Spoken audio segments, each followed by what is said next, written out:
Trump, just yesterday, almost 100 foreign policy experts signed on to an open letter refusing to support you, saying you're embracing expansive use of torture is inexcusable.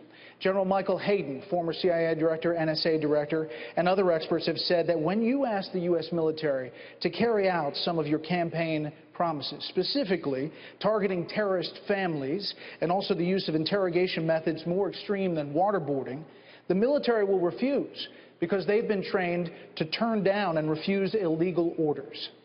So what would you do as Commander-in-Chief if the U.S. military refused to carry out those orders? They won't refuse. They're not going to refuse me, believe me. But they're illegal. Let me just tell you, you look at the Middle East, they're chopping off heads. They're chopping off the heads of Christians and anybody else that happens to be in the way. They're drowning people in steel cages. And now we're talking about waterboarding. This really started with Ted. A question was asked of Ted last 2 debates ago about waterboarding. And Ted was, having a hard time with that question, to be totally honest with you. They then came to me, what do you think of waterboarding? I said, it's fine. And if we want to go stronger, I'd go stronger too. Because frankly, that's the way I feel. Can you imagine these people, these animals over in the Middle East that chop off heads, sitting around talking and seeing that we're having a hard problem with waterboarding? We should go for waterboarding, and we should go tougher than waterboarding. But targeting terrorist families? And I'm a leader. I've always been a leader. I've never had any problem leading people.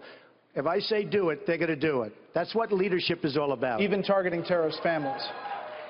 Well, look, when a family flies into the World Trade Center, a man flies into the World Trade Center, and his family gets sent back to where they were going, and I think most of you know where they went. And by the way, it wasn't Iraq.